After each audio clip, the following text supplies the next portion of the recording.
Hello viewers, পৃথিবীতে এমন একটি দেশ রয়েছে যেখানে দেহ ব্যবসা নিষিদ্ধ, কিন্তু তার সত্ত্বেও দেহ ব্যবসা এখানকার প্রধান অর্থনৈতিক ব্যবস্থা। শুধু তাই নয়, যে সকল মানুষের আর্থিক সমস্যার কারণে থাইল্যান্ডের মতো জায়গায় ঘুরতে যেতে পারে না, তারা এই দেশে এসে সেই অভাব পূরণ করতে পারে। কফি উৎপাদনকারী দেশ হিসেবে এই দেশটি দ্বিতীয় নম্বর অবস্থানে রয়েছে। এছাড়াও দেহ ব্যবসায়ী দেশে এমন এক পর্যায়ে পৌঁছেছে যে যাকে অনেকে ব্যাংককের সাথে তুলনা করছে। আর এখানকার প্রাকৃতিক সৌন্দর্য এতটাই সুন্দর যে যা কখনো কখনো থাইল্যান্ডকেও হার মানিয়ে দেয়। প্রতি বছর এই দেশটিতে প্রায় 1 কোটিরও বেশি মানুষ ঘুরতে আসে। এই দেশের সৌন্দর্যতা কোথায় কোথায়, আজকের এই ভিডিওতে ভিয়েতনাম সম্পর্কে এমন কিছু তথ্য জানাবো যা এর আগে আপনি কখনো শোনেননি। তো ভিডিওটি শুরু করার পূর্বে যারা এখনো আমাদের চ্যানেলটিকে সাবস্ক্রাইব করেননি, তারা চ্যানেলটি সাবস্ক্রাইব করে পাশে থাকা বেল বাটনটি বাজিয়ে দিন। ধন্যবাদ। ভিউয়ার্স, এখানকার প্রাকৃতিক সৌন্দর্য এতটাই চমকপ্রদ যে আপনারা থাইল্যান্ডের মতো জায়গাকেও ভুলে যাবেন। শুধু তাই নয়, 3 থেকে 4 দিনের জন্য যদি এই দেশটিতে ঘুরতে চান তাহলে আপনাদের মাত্র 20 থেকে 30 ডলারের মতো খরচ করতে হবে। এই সামান্য টাকার মধ্যে ফ্ল্যাট, হোটেল, খাওয়া দাওয়া, ঘোরাফেরা সবকিছুই হয়ে যাবে।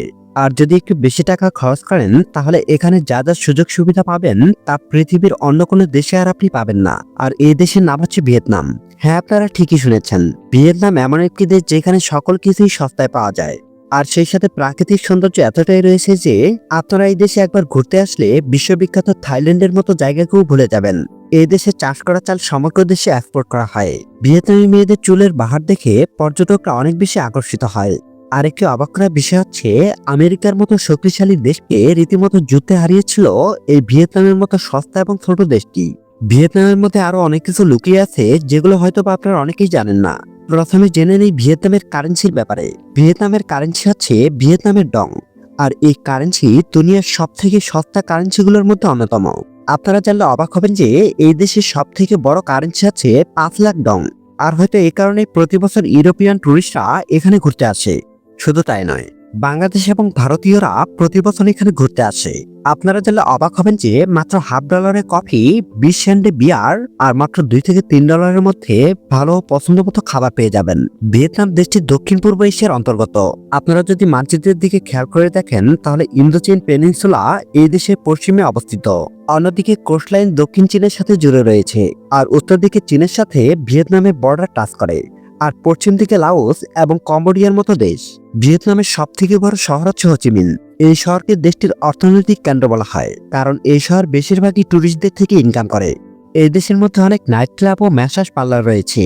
আর এই দেশের মেয়েরা এতটাই সুন্দর যেখানে অনেক ট্যুরিস্ট এসে তাদের সাথে রাত্রি যাপন করে। এখানে এমন অনেক মেয়ে রয়েছে যারা সবসময় ট্যুরিস্ট পুরুষদেরকে খুশি করে থাকে।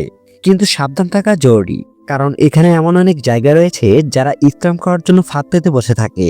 আর এই দেশের মধ্যে সব থেকে বেশি টুরিস্ট আসার কারণ হচ্ছে প্রতিলাবৃত্তি।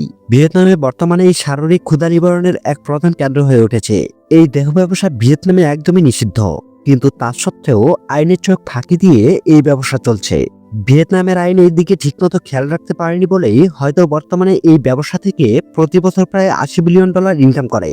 এখানে সন্ধ্যা হওয়া মাত্রই যে সকল নারীরা রাস্তায় বেরিয়ে পড়ে যারা দেহ ব্যবসার সাথে যুক্ত, এই সমস্ত মহিলারা সেখানে আসা পর্যটকদের কাছে নিজেই চলে যায় তাদের ভালোবাসা দেওয়ার জন্য।